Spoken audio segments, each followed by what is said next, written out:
Hello, you're listening to the G.O.A.T Pod. This is a podcast where we discuss the best-selling albums of all time. Hosted by Jason Purrier, Steven Schott, Daniel Brown, and me, Jared Slusher. Now let's go ahead and dive into today's episode. What is going on, everybody? It's poppin'. Hello. It's crack Man, y'all have a good night last night? Always. Happy 4th A of lot of July. fireworks. Happy 5th of July now. Oh, yeah. Declared free a whole day. Daniel, on your end, I cannot hear you anymore. No. Don't worry about it. Okay. Cool. We just won't hear you for the rest of the podcast. Yeah. Oh, man. He went out with the 4th and never came back. It happens. A firework accident. Oh, man. Dude, speaking of fireworks, we had these teenagers last night doing fireworks until like 1:30 in the morning. They started at like around That's midnight.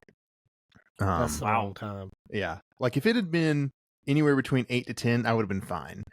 Because I wasn't trying to go to sleep then. But Well, and Sure. it's not the it's like 5th. one of those They were things. setting them off on the 5th. What time did you fall asleep, Jarrett? I didn't fall asleep until 3 a.m., which was after Okay. they had stopped. But That's like by then I was 4 already like a.m. kind of our amped. time. 5 a.m. Close No, to it's not. 5, yeah. 5 a.m. our time. It's like when my cousin woke up. Goodness gracious. But Is your cousin the one that is he's like related to you and he's your cousin? dude, how'd you know? No, that Whoa. I'm kind of psychic. Oh, Great. okay, Sean Spinstar. Oh, man. Wait, then who's Gus TT Showbiz? The three of us. I think Jason is Guy Buttersnaps. Yep. And Dan is TT Showbiz. I'll take it. Who's Does Jared? that make Jared Methuselah the honeysuckle? Yes. I will be That him. is appropriate. Oh my goodness.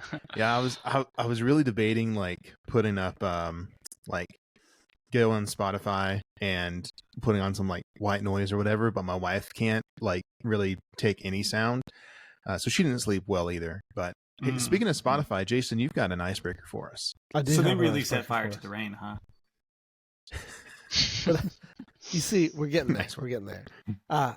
You may notice We're getting there. as we'll get into this some more, but our artist today is Adele, and as of looking this morning at the Spotify most listened to artist in the world, she even today is 47th in the world.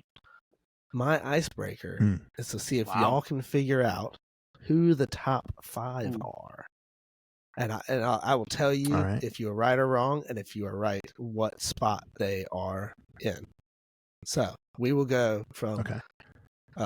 whatever order, but we'll each of y'all just get some guesses. We'll go down the line, but we'll start with Jarrett, then Steven, then Dan, Oh. and go in that kind of rotation there.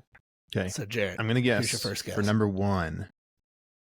I'm gonna say number 1 is The Weeknd. Number 1 is The Weeknd.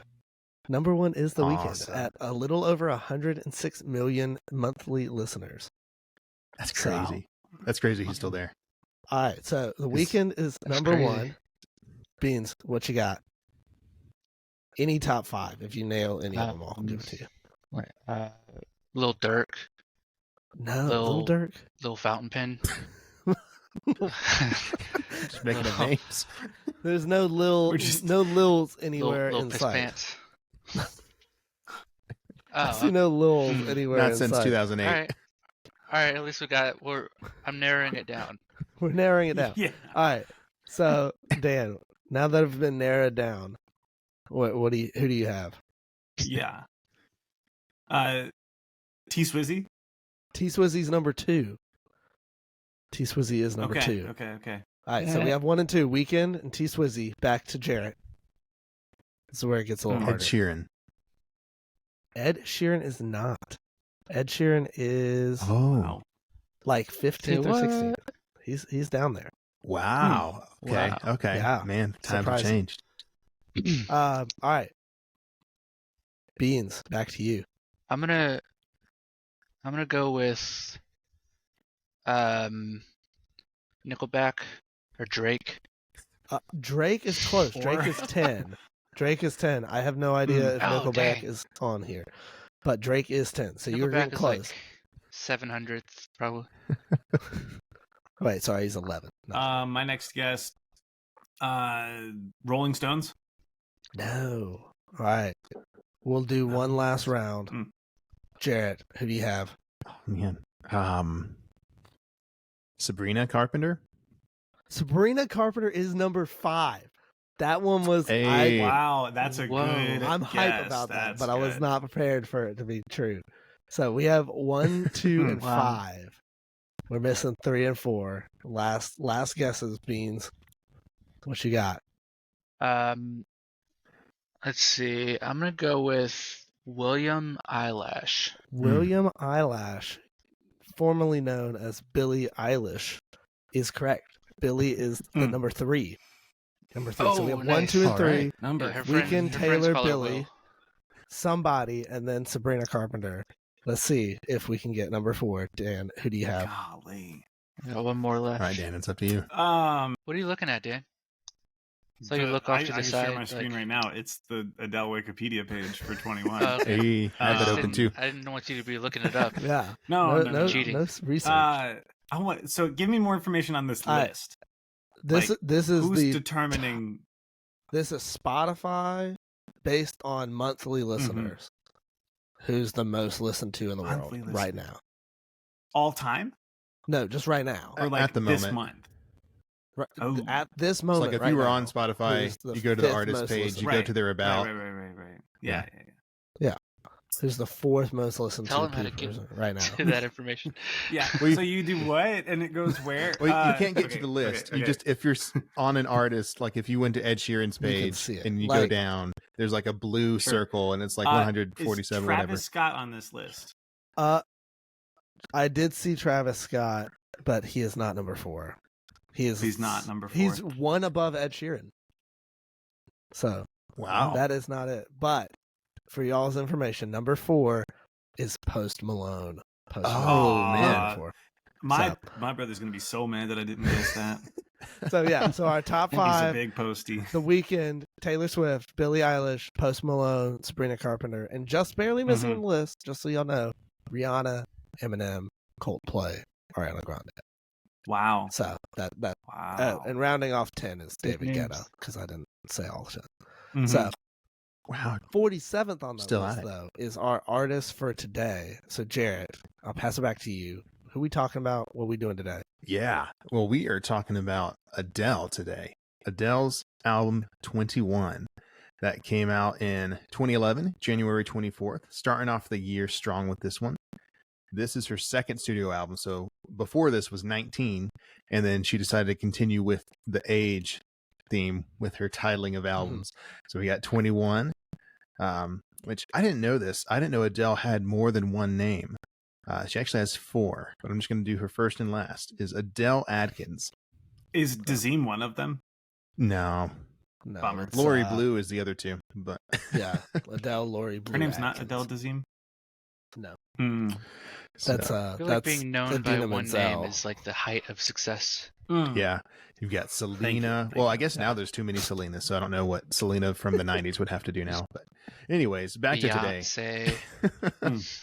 So yeah, so 21, and then this one's got a lot of producers as well. Kind of going with that pop theme we've talked about before. A pop artist writes a song with a producer, and then this album is a collection of those songs, which I found interesting. Originally, this album was only supposed to be produced by Rick Rubin, but Wow. at some point it didn't like a lot of the songs that came out of those sessions, so she only picked like maybe 3 or 4 of those. But so total producers for this one are Adele, Jim Abbas, Paul Epworth, Rick Rubin, Fraser T. Smith, Ryan Tedder of One Republic, and Dan Wilson of Semisonic, which if you know the song Closing Time, you know what I'm talking about.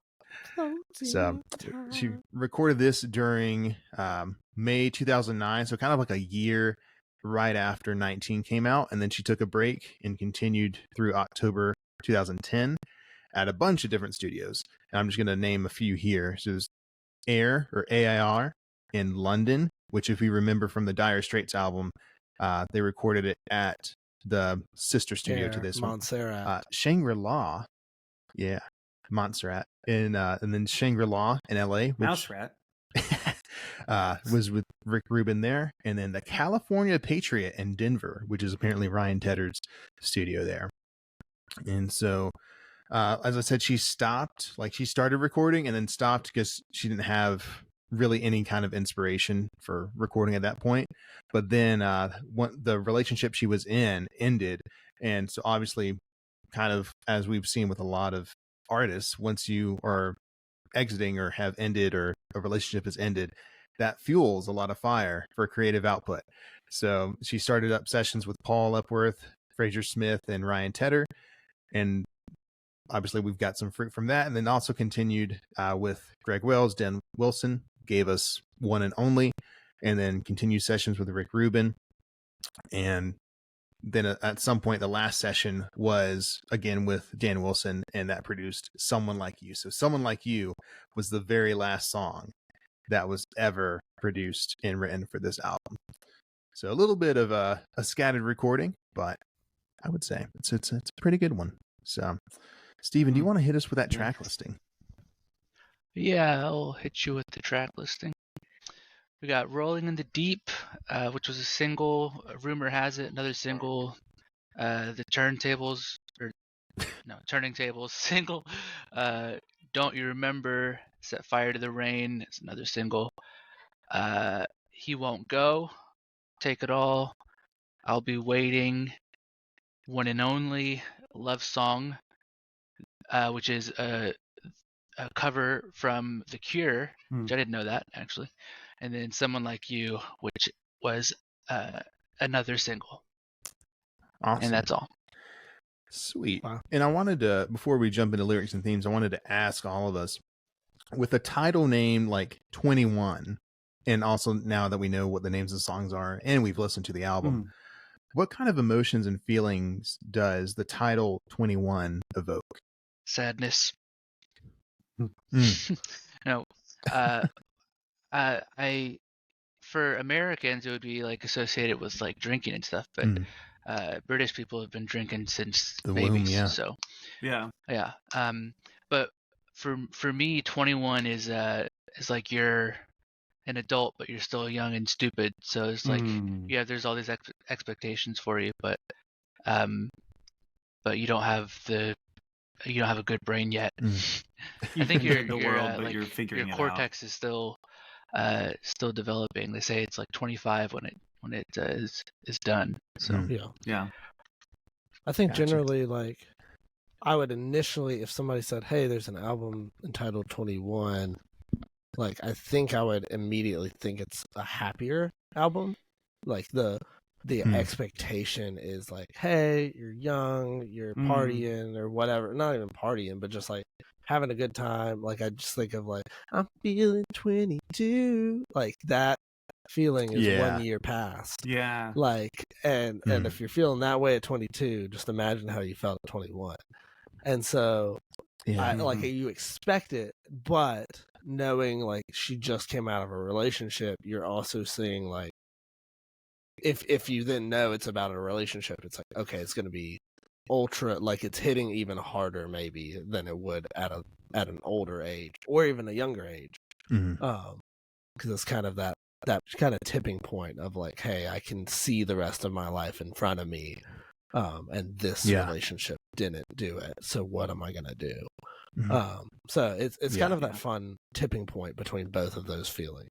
I just realized that 21 came out the year before Red came out, which had 22 on it, so it really did go 21 22. Wow. What? Oh, I thought man. 22 was on 89. That's crazy. It like it's kind of starting to sound that way, but it was on Red. Interesting. Learn something new every day. Interesting. Yeah. Interesting. Reminded of something new every day. For those of you who don't know, I'm a closet Swiftie, and my wife is a Swiftie. So No longer closeted, but it's true. I mean, the door behind me is shut, but anyway. For those only listening right now, the door behind him is a closet. So And it is it's true. Very funny. Oh my goodness. But what's also crazy is this so this came out in 2011, which Mm-hmm. for us, like I was just about to start high school, essentially. Well, Yep. end of 8th grade when this came out, and then Yeah. freshman year of high school when it was really getting big here. And so looking forward to 21, I'm like, oh man, like adults are so old and they have like so Mhm. much experience in life. And then now on this side of things, I'm 27 and 21 was 6 years ago. I'm like, man, I was so inexperienced. I had no idea what was going on. Yeah. And so, like, it's weird to have that perspective. It's also interesting that, and this is also, at least for right now, like the latest album that has come out on this list. One that obviously we were alive for and kind of coming of age to see, like, come out and exist and see all the singles and everything. But then after this, it's really not anything that, you know, on the list. This is the latest. This is it. Nothing else has come close except for 25, which is obviously lower, and we'll get to that at a way later point. But I wanted to ask, why is that significant, do you think? This is the first album where like all of us were like fully online, like making memories and Yeah. so like we remember when it came out and like listening to it on the radio. Yeah. Which if people are listening to this in the future, the radio was something that we listened to sometimes. Yeah. and Before listener, any iPods and before any yeah. Yeah. And listener, just so you know, so there's this one, 21, came out 2011, and then the previous albums, as far as like years go, that came before this were the Eminem Show by Eminem and Norah Jones' Come Away With Me, which were both 2002. So then there's a 9-year jump to this album being on the list. Yeah, That's wild. It's crazy. Well, and I was looking at this like landscape of music during this time, and I remember those days really well. This was Katy Perry was on the map, Bruno Mars was storming through. Like you had all kinds of people creating music that was upbeat and fun, and oh my gosh, let's talk about like having fun and drinking and sex and like all these things, and it was so popular. Yeah. And then in comes this new artist from an indie record label, like coming from Great Britain, and she's singing from her soul. Yeah. And it just grabs a hold of the market. Like she was doing something so different than what everybody else was doing, at least in that like age group and to a specific audience, that it grabbed a hold of us for a long time. Yeah. I remember when Rolling in the Deep came out, that was everywhere. Like I think I saw the music video maybe once when it came out, maybe twice. Yeah. But the song itself was everywhere. And even being in choir in high school, we had some like not talent shows, but like just some classes where like, oh yeah, just sing something for the class or whatever if you want to. It was always that. And there would be always that. Yeah, there would be these girls that would sing a song. I'm like, oh, that was pretty good. Oh, that would be Adele. And then I would like end up liking the song, well, because it's a good song. But I didn't. It was that and Someone Like You. Yeah. Someone Like You, Set Fire to the Rain, Rolling in the Deep. Those were the big ones. Yeah. So I think also just neat in this vein, I've pulled up these two just like facts on how long her music stayed relevant. One, and this is, I think it's from an E, it was Entertainment with a little exclamation point, whatever that place is, article on this album. It says, the album spent nearly 7 years on the Billboard US 200 chart, never leaving the top 35 for the first 2 years. And after surpassing Carole King's Tapestry with 319 weeks, she set the record for the longest charting album by a female solo artist, setting at 353 weeks on the chart, which is incredible. And then the other one was Set Fire to the Rain at number 2, Rolling in the Deep at number 5, Someone Like You at number 7, were all during the same week in 2012. Adele was the first woman to have 3 singles on the Billboard Top 100, Top 10 at one time. And the same week, she became the first woman to have 2 titles in the top 5 on both the Hot 100 and the Billboard 200. and 20 with 21 still riding high at number 1 and 19 at number 4 in albums. Only people or groups to do that before were the Beatles and 50 Cent, which is insane. Wow. So, man, when it was received well on, like, I mean, gosh, years on the top charts, but it was received well by so many different critics and awards. It was nominated for 24 awards, and it got 16 of them over the course of 2011 and 2012, like including top album of the year, like top single of the, like, she owned the charts. She owned it for a long, and that's great, Jason. That's so long that it was on the front of everybody's minds, and golly, received so well. And really, it's because it was so different. Yeah. And this is right around the time Spotify is coming out. Like, Spotify, obviously, listener, you may be listening to us on Spotify, but there's no real streaming services at this time. Like, iTunes is big right now. Like, I got made fun of for getting CDs, which, I mean, I still do, and I don't get as many CDs anymore because I get vinyl records. You get records. I know. I went back further. But you're regressing. But those are cool. But now. I'm retro, so sure.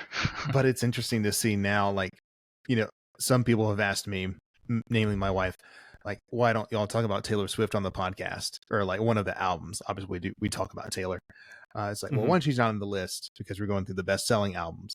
But then two, I don't know if she'll really make it on the list because people don't buy records anymore. They stream it. Right. And so this is really the last album, maybe 25, that's on the list. That is really the last best-selling album of all time before streaming gets into the picture. And that's crazy. Well, it's curious to me, and we don't have to go too far into this, but Taylor Swift did not give the rights to streaming platforms for a long time. Yeah. It'd be interesting to figure out why she's not on this list if the only way you could consume her music was by purchasing it. Yeah. Which, I mean, now she's number 2 on Spotify. So yeah. Well, it was gonna happen. Yeah. Yeah. No, and also, like, her numbers, even if they start counting in streaming towards purchases based off like whole album listens and things, like, she's going to have a very interesting way to get on it because she's doubled her albums by doing her version, and so you can't conflate the two numbers together. So for the sake of this list, not for the sake of people actually listening to her music or the numbers in total, it's going to be really hard for her to make this list because the album sales will be split. Yeah. So cool. Well, let's go ahead and dive into lyrics and themes. Steven, what you got for us? Well, a lot of these songs are about breakups. So, so we've got Someone Like You, and I mean, pretty much all of these have some sort of inspiration from a breakup. Yeah. Which it's makes for a very compelling album. It's really good fuel for like songwriting because, obviously a lot of emotions are generated in a breakup, but what's even more interesting is that a lot of those emotions are like conflicting. So you get themes and imagery like in Set Fire to the Rain, where it's fire and rain, sort of signaling more than one emotion and conflicting emotions too. So which is a very distinctly human phenomenon, I think, and it's really compelling when it's depicted in art and all that. So that's you were saying like these all these songs had sort of various producers, but that there's still a pretty distinct theme. It's very distinct thematically, and all the songs seem to go together very nicely. You can definitely tell like this is they're all from the same album. So yeah, and it's interesting as well. It's kind of in the same vein as when we talked about Forget Not Slow Down, but we like you've got songs that are definitely like break up. Like hate you. Like, Mm-hmm. how could you do this? But then there's also songs of hope, like I'll Be Waiting. Like, whenever you come back Yeah. around, I'm here, and let's get on. And then like Love Song as well, by The Cure that she covered there. It's I don't know. It's not just all sad. It's not all breakup, but it is all dealing with those emotions, like you're saying. And I did want to ask, why do we think that breakup songs and songs about heartache, like, are just so good at drawing people in? Like, obviously 21 has made it to the, not the very top of the list, but it's up there, and it's above Abbey Road and the other albums that we've talked about. Why do we think Mm-hmm. breakup albums appeal to us so much? Well, Misery Loves Company. Yeah.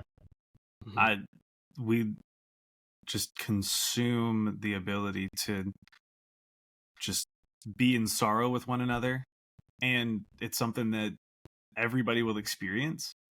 Mm-hmm. Some form of heartbreak, some form of, and maybe not everyone will experience it, but there's a pretty likely possibility that everybody will experience some form of heartbreak or breakup or loss or something in their life that that causes this topic and this theme to be widely relatable. Yeah.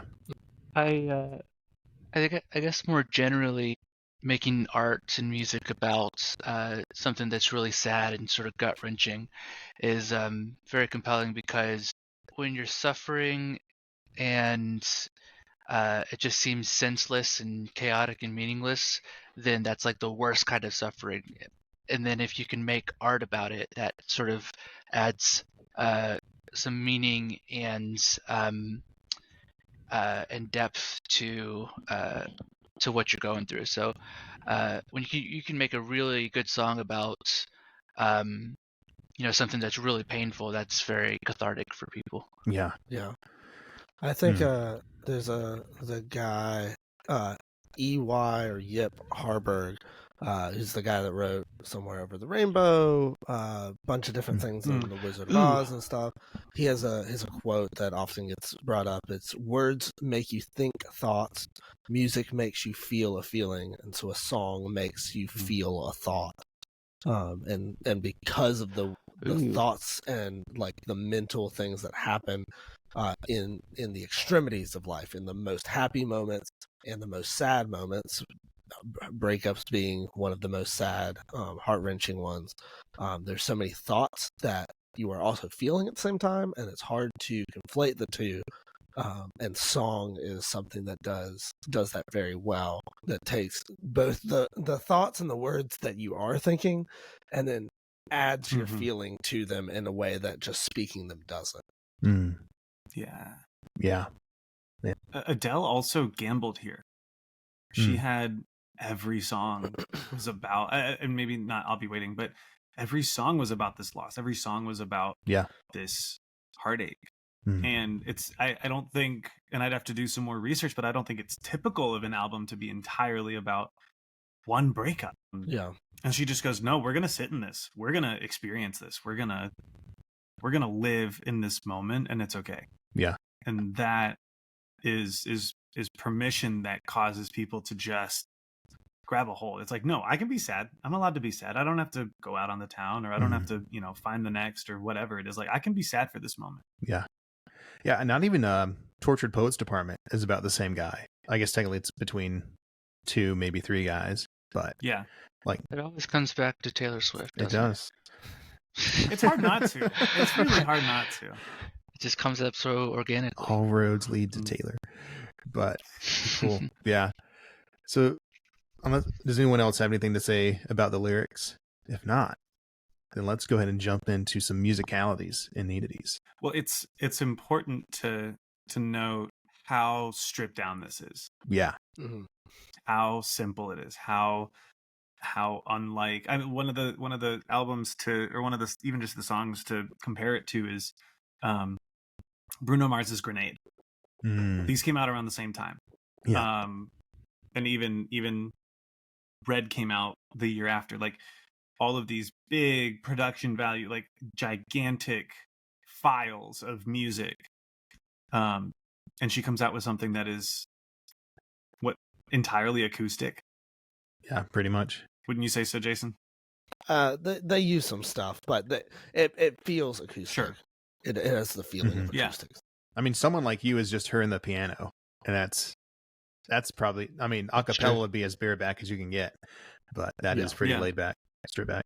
No, I thought, and kind of in that same vein, one of the interesting things is, as stripped back that it is, in many ways, the music actually, producers and music actually use more than most albums. There's somewhere close to, I think it's like 55 or 60 different people that have played music on this album. And now that's including like choir members, pieces of the orchestra and so forth. But because they're using orchestral arrangements, there's just a lot of instrumentalists. And then also, like we were saying, there's a lot of producers. I thought it was super interesting. Let me pull it up so I say the right number. This album was done in 11 different studios was where these were recorded. So one, shout out to the mastering department on this album to master an album so that it doesn't feel like it was recorded in 11 different studios. But I think it's just something neat on that. Unless you have more musicalities, I got several musical needities to hop into. One musical needity, obviously, they recorded some stuff in the Air studios. Air was started by yours truly, Sir George Martin, that we've talked about so many times on this album. Jorge, he was the one that started Game of Thrones, Air Studios. Yeah. And so they recorded. They've recorded a ton of different things. I think you're not as far off as you would think. I'm pretty sure they recorded some of the sound for Game of Thrones. Let me see if I can pull up that screenshot I had. Oh, really? They. No, I'm not saying Game of Thrones. They, at this recording studio, the new one in London, there are recordings for Love Actually, Harry Potter, Darkest Hour, Wonder Woman, Interstellar, Casino Royale, Doctor Who, Sherlock, and Black Mirror all had recordings done in that same studio. But yeah, it's super interesting that even this album, that not produced by George Martin, but he had his hand in the mix. So it'd be interesting to go down this list and see how many albums George Martin had a hand in, even by one degree, by it being his studio. Which we can also throw on to stuff with Dire Straits now that we know this. Yeah. Hey, so obviously Adele is like another force to be reckoned with vocally. We had Celine Dion, and you had like information about like her range and just the octaves that she can span. Do you have any info about Adele like that? I don't, but Dan is going to be our Google master and pull up Rangefinder and get that while I go on to one other thing. Interesting musicality while he finds range is everybody's favorite instrument from this album. You know what it is? Everybody's favorite instrument from the album? Didgeridoo. The banjo. There's a banjo in this album. There's a guy, I got to find his name because I was looking at it all morning long because I thought that was super interesting. He was the banjoist and harpist for the album, which the harp was a little bit more recognized. There's like 3 songs with harp and 1 song with banjo, so he's on 4 tracks. Man, but yeah, banjo is in this this soul pop album that you would never expect a banjo for. So I wanna shout out our banjoist David Hildago. Tracks 4, 6, 9, and 10. I think it's track 4 that has banjo. Sorry, why did I say harp? Don't you remember? It's a crazy banjo and accordion. There is a harpist. Wow. For another thing. I don't know where the harpist is. I was about to say that's a crazy 2 instruments to pick like in one person. Banjo and accordion, actually. There's the harpist. There's a harp in there. Interesting. Stephanie Bennett. Those are all the same tracks, actually. Those are all the Rick Rubin produced tracks. Yep.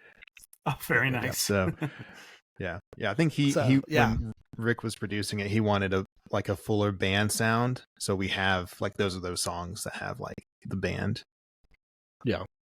So Dan, hit us with her range. I got you. So significant high notes for this particular album. What I'm seeing is a C5 in Rolling in the Deep, Set Fire to the Rain are her highest notes on this album. Okay. A B flat 5, which is yeah. Her lowest back in 2016, performing live at the Church Studios in London a million years ago, a B2.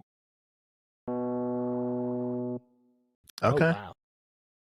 Yeah. That's real low. A substantial range. Voice. Yeah. Yeah. Yeah. Mm-hmm. No, and I think the thing... We got to find a way to play those notes so that folks can hear what that sounds like. I got you. They don't know already. We've been... we'll get you in post. I will say with this album, I think there's less, and I wanted to wait to hear the ranges, but there's less focus on her range and more in the tone and the runs and like the control that she has over her voice. That honestly, you don't need the range to the same degree, because a C5 is not crazy for a female voice. Like it's up there, but it's not insane by any regards. B flat 5 is nearly an octave above that, and so it's an interesting thing that she was able to do so much with this album without having to use the vast range that we've seen some of these albums using. I think that was all my musicality or my musical needities: banjo and accordion, Air Studios. Not musical needity, but just nifty thing, because like we said, this was at that borderline of moving into streaming. There are 3 songs from this album: Rolling in the Deep, Set Fire to the Rain, and Someone Like You,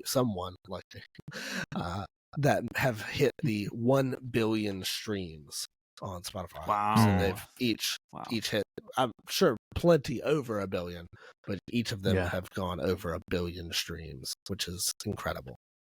Yeah. I think Set Fire to the Rain's like almost at 2 billion now, or Someone Like You, one of those two. It's probably close to it. Let's see. I'll pull up my Spotify. But that's my musical needs. It's don't amazing. Forget banjo and accordion. The range, that's crazy. It's amazing the control that she's got. She's not at least in 2011, she was not a classically trained vocalist. Interesting. Wow. And while on tour, she experienced vocal hemorrhaging that caused surgery. It caused it caused a wake up call for her. And from that point, I know she's done some training. But when this album came out, she was just someone figuring it out. Yeah. And boy, did she. Yeah. So for those that are wondering, Someone Like You is 1.9 billion. So keep listening to it. Let's hit the 2 billion. Let's do it. Yeah. You listeners out there, you got it's up to you. And then Rolling in the Deep's 1.8 and Set Fire is 1.6.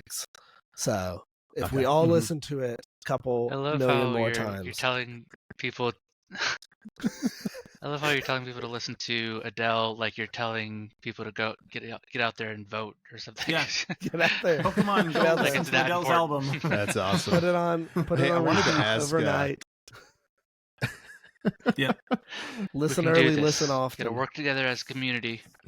Get multiple IP addresses. Yeah. It knows. Oh my gosh. One last thing about music I wanted to ask is, so we've talked about some solo artists that are on this list. So typically how it goes, our listeners, it's either a band or a solo artist. I wanted to ask y'all, especially those of you who went to school for music, what makes the difference in, like, when you're listening, like, between someone who sings, like maybe part of the band is just the lead vocalist, and then someone like Adele or Celine Dion who has like a really powerhouse vocal?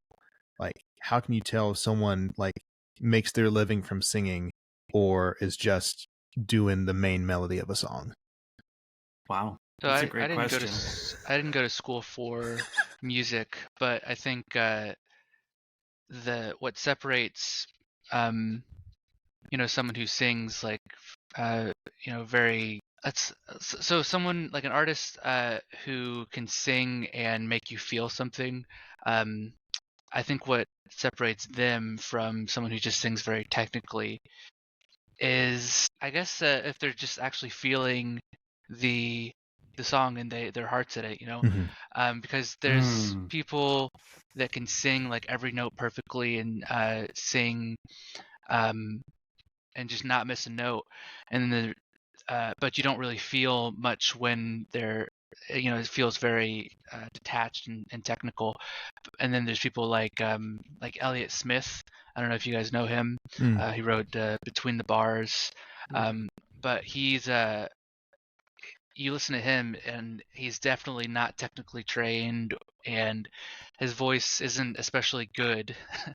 But his songs like make you like reach down into your soul and just really touch you like that. Um, but yeah, I think Adele actually she does both really well, Mm. because you can tell like the raw emotion that is in her voice, but also you said she wasn't technically trained, but it Yeah. feels like she's like absolutely like on point and perfect, and like I haven't heard her miss a note ever. Like I've seen live performances, even, and she's just like really perfect, but also makes you feel something. So Yeah, no, and I think having done vocal as my instrument in school, it oftentimes, generally, people that are just singers aren't as good as those that also play other instruments.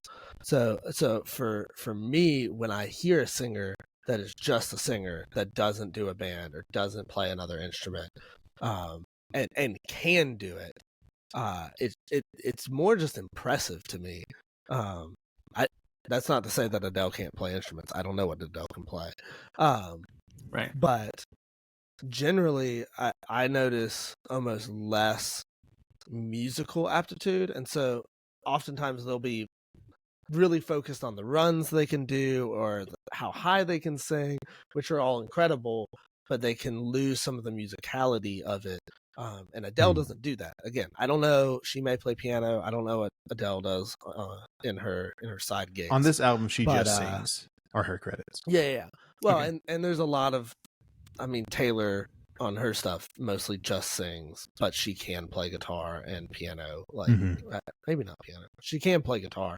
I just don't think she records much guitar for her albums, just because she's got better guitarists to do so. But you can tell that Adele, not Taylor, Adele just knows the music so well and knows not to force it, knows not to add a run when you don't need it.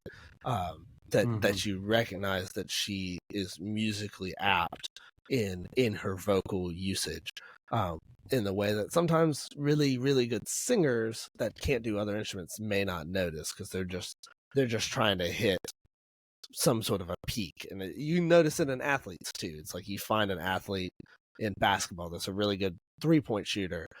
All they do is shoot 3-pointers, where the best 3-point shooter, Steph Curry, will go inside when he needs to. Like he recognizes the game and plays it as needed. And so Adele does the same thing. She's not just trying to hit those runs or make the rasp in her voice just because she knows she can do it, but she does it when she knows the song needs it. I feel like it's almost an insecurity when people hide behind being too technically proficient, because that allows them to not be vulnerable in the music and just sort of hide behind how technically good they are, and how, because you can't be criticized as much when you're singing all the notes perfectly, because then you have something to hide behind. But if you sing, if you sing not necessarily perfectly, but it gets at the emotion better, that's a difficult thing to choose to do in your music, because then people can criticize you, be like, oh, you didn't sing exactly perfectly on that line there. But it takes true artists to be like, yeah, maybe that's not perfect in every way, but it makes you feel what I intend you to want to feel. Yeah. I was almost going to argue with you because I didn't know you were going into the hide behind technicality to avoid emotion. But yeah, I think you're absolutely right. But you can also hide behind a lack of technicality by trying all of these high notes, trying all of these runs, trying all of these things that impress people. But that's not what Adele does here. That's not what her writers or her producers or like, you know, anybody that was in the room where it happened, they just said, look, feel it. Or she said, look, I'm going to feel it. And that's what we experienced. Man, I almost went in with it, but I was like, no, I won't. Yeah, I saw you mouth the words. I just we watched Hamilton last night. wanted to help you. So. I needed to not look at any of y'all for that one. I wish Hamilton was on this list. Man, it's the best song. Also, Taylor Swift can play the piano. Yeah. If you watch the Eras tour, she does it there. I couldn't remember. So. Yep. Yeah, I don't. So I enjoy Taylor Swift. I've been frustrated with her for the past couple years, but that's not a thing for now. We can get to that in another episode. Good. Guys, how many times have we mentioned Taylor Swift on this Adele episode? Too many times.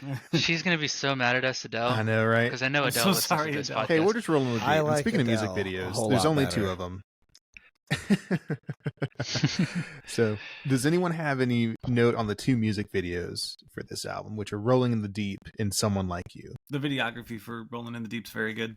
That's all I have. Just go watch it. It's good. Yeah. Isn't I don't think I didn't watch the music videos for this one, but it seems like a long time ago I watched the Rolling in the Deep one. Yeah. Is that the one with a bunch of candles and it's like a fire hazard? It's one with a bunch of cups of water. It's tons of cups of water. Oh, it's a flood hazard. The opposite. And, flood hazard. Yeah. And they found a way. Maybe they stuck a sub underneath the floorboard, but on beat, it's just boom, boom, boom, boom, boom, boom. Yeah. And it just every cup and water, in rhythm, or maybe it's I don't know video effects, but it was great. Yeah. Yeah. Is that one? And then Someone Like You. If you want to cry, go watch that. Yeah. You know. Oh yeah, that's an in your feels kind of music video. Yeah, and it's simple too. It's just her walking. I don't know where she's at. She's on a bridge, maybe the River Thames, but it's all like grayscale, just like the album cover is. It's almost she's like is it Yellow by Coldplay? Is it Yellow, where it's just the lead singer walking across the beach and the camera's following him, and that's the whole music video, and he's singing along? Yeah, it's kind of like that, but in grayscale. There's a whole interesting story on that one. I can't remember it. Like that music video wasn't what it was supposed. Like that was not what it was supposed to be. But they did it for Yellow or for sick. Yeah, I'll find it. We'll talk about it on a later pod. But Yellow's music video has a really weird backstory. Somebody died, or like a family friend was in the hospital, something weird. So, gotcha. Well, let's move on. Are there any? We kind of talked about her voice a lot and some of the music stuff. Are there any other highlights from this album that we need to talk to before we get into the war zone of least and most faves? Just go look at the scope of music in that era, and you'll see how different this album is. Yeah. Yeah, I think Bruno Mars and Katy Perry and percussion's Adele. really good. The percussion recording for this album was really, really sweet. Yeah. Yeah. This might be better to talk about just when we're talking about our favorites and whatnot. But I'll Be Waiting and He Won't Go are absolute bops. Like certified bangers. With the percussion and everything, they're just they're so groovy. Yeah, it should be illegal. Well, speaking of being illegal, what are your least faves? And we'll start with Steven. Let's see. I'm gonna say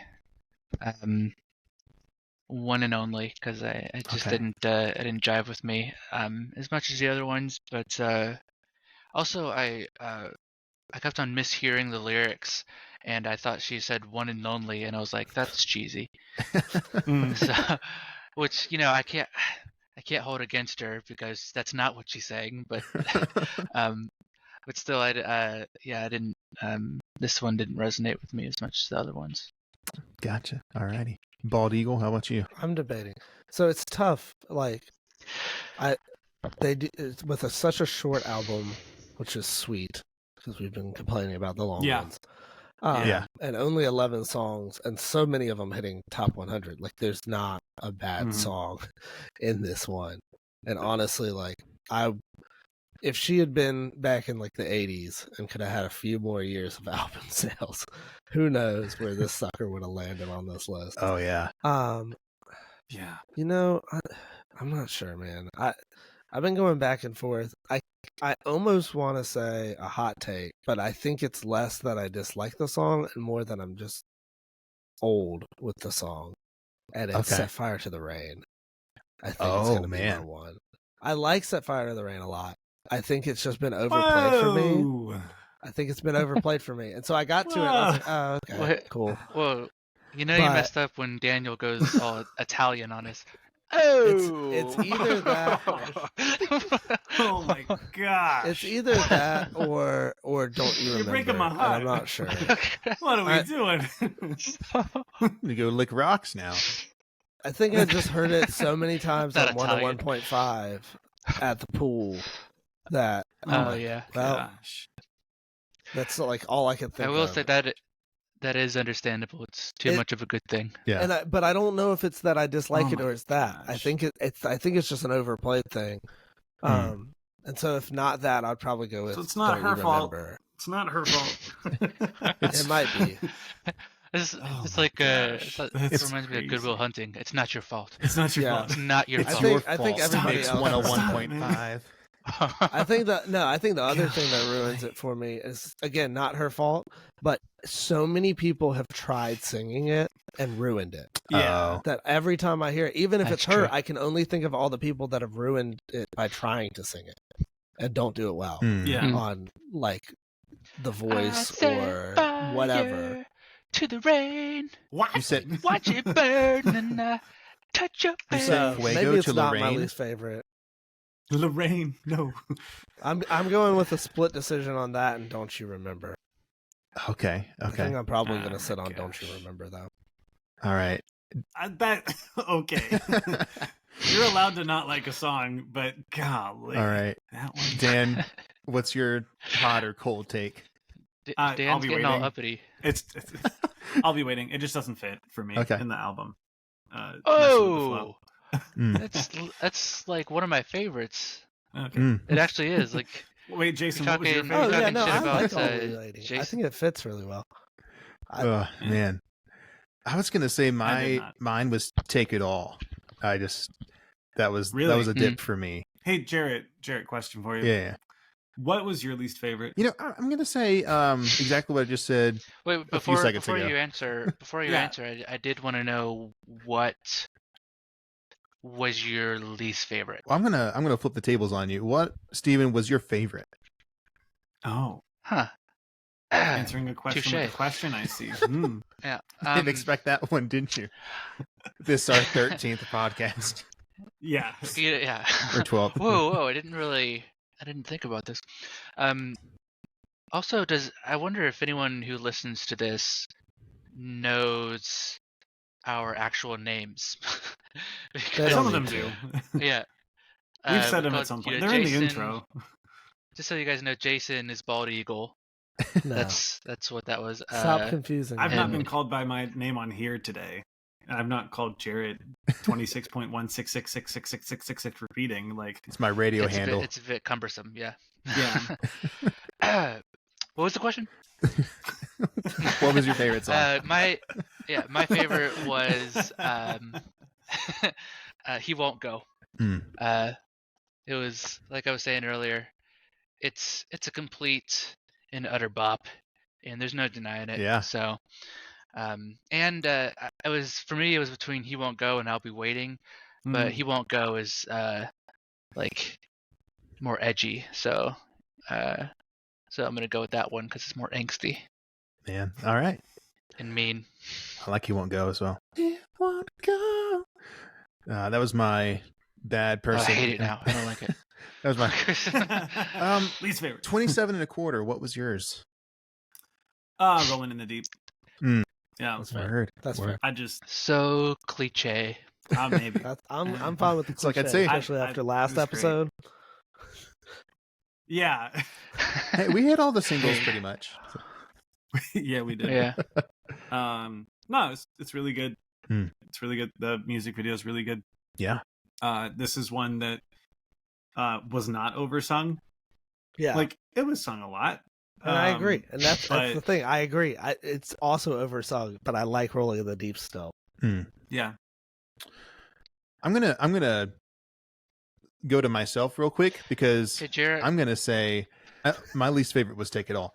But Okay. yeah, so Oh yeah, you did say that. Yeah. Oh yeah. but yeah. I'm gonna say Set Your least Fire to favorite? the Rain was my favorite, and it would be Rolling in the Deep, but Rolling in the Deep was overplayed for me. So Interesting. so it became Set Fire to the Rain, much to Jason's Womp womp. or Bald Eagle's chagrin. And speaking of the chagrin, Bald Eagle, what was your favorite? Dude, only one on this panel knows it had to be He Won't Go. That thing when the hits was I won't go with the drums. Oh, how that Oh, it song hits you didn't right get down out. in the soul, man. Also, It's very notice the beginning kind of that little thing is very similar to the backbeat of our intro song for the beginning of this album. It is. For this podcast. It's very Oh, similar. great. Was Now it we're the gonna inspiration get for the sued. intro and outro song? It wasn't, but is it similar? Yes, it is. And hey, we're not gonna say what it is. I love when If people ask anyone themselves easy questions.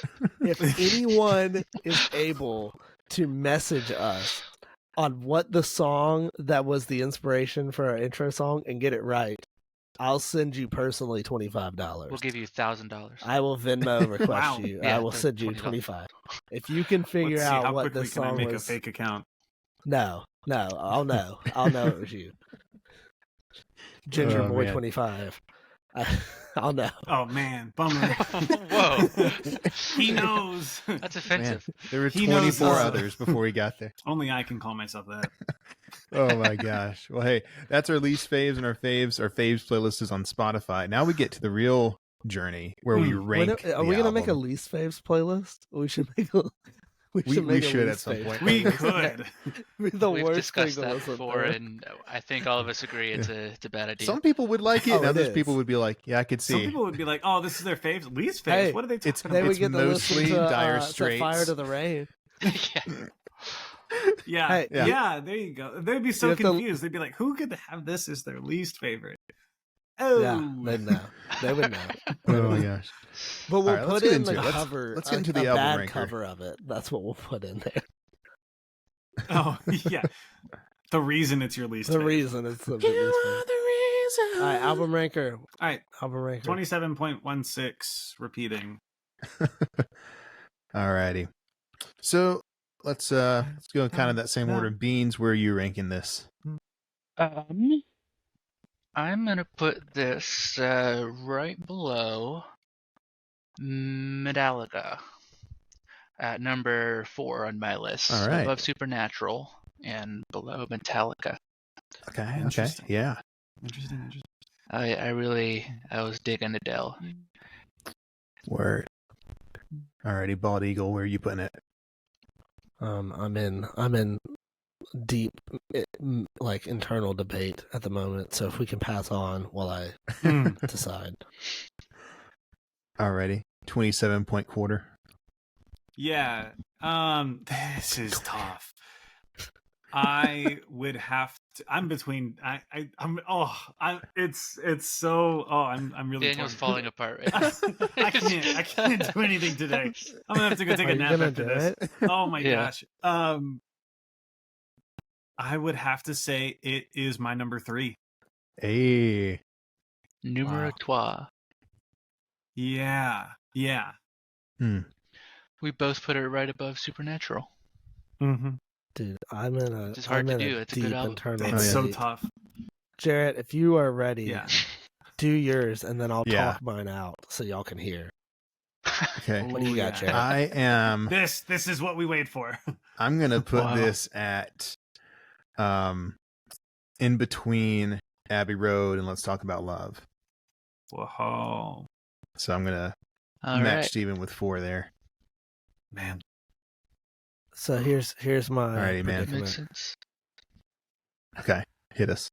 I'm trying to decide if I'm going to put it above or below Abbey Road. That's what I'm doing. Oh right now. man. Whoa. That's where I'm at. Wow, I'm, that I'm is- either Oh my at 2 gosh. or I'm at That's a 3. That's predicament. really something. And That's a predicament. I think I'm gonna do it. I'm gonna go number 2. We're going right above Abbey Oh, Road. man. Oh my god! What a development! Oh my gosh! I think I'm Put it gonna have to. above There's the too many good Beatles. songs, This is except for crazy. "Set Fire So to the good. Rain." I can't name a bad one on here. Still a good song. Yeah, you just don't like it as much. I never thought I would That's ever wild. put Adele above Go a home and Beatles cry now. album, but that's where we're at. Right? Yeah. I'm not even mad about that.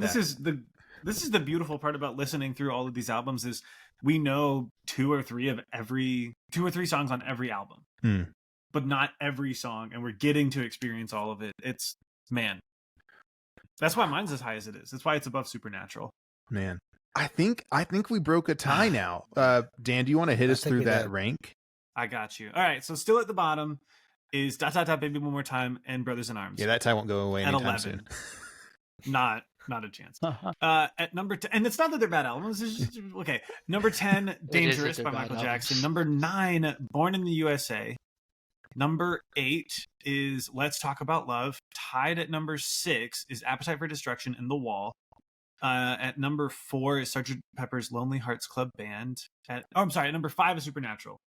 At number 4 is Sgt. Pepper's Lonely Hearts Club Band. At number 3 is Metallica, Black. At number 2 is 21. And staying at number 1 is Abbey Road. Wow. So we broke a tie and made another tie. Dang. Man. Yes, we did. That's crazy. Incredible. Oh, man. Okay. Steven, speaking of okay, do you want to tell us what our next episode's going to be about? That was good. Our next I was genuinely so excited to. Okay. You can still talk about it. Oh yeah. Are we still recording? Okay, good, Yeah, good. we're still... I have trauma, you guys.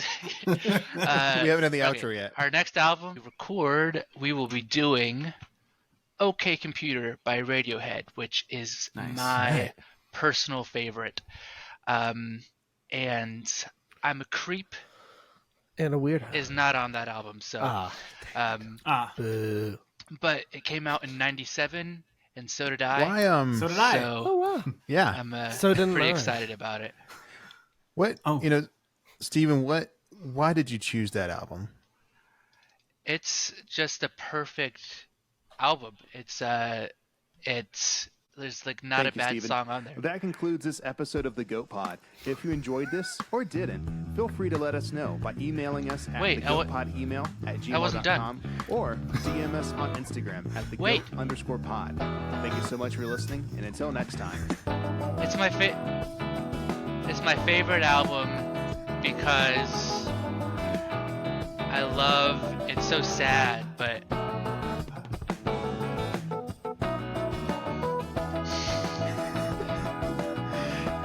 But it's also like really beautiful, you know?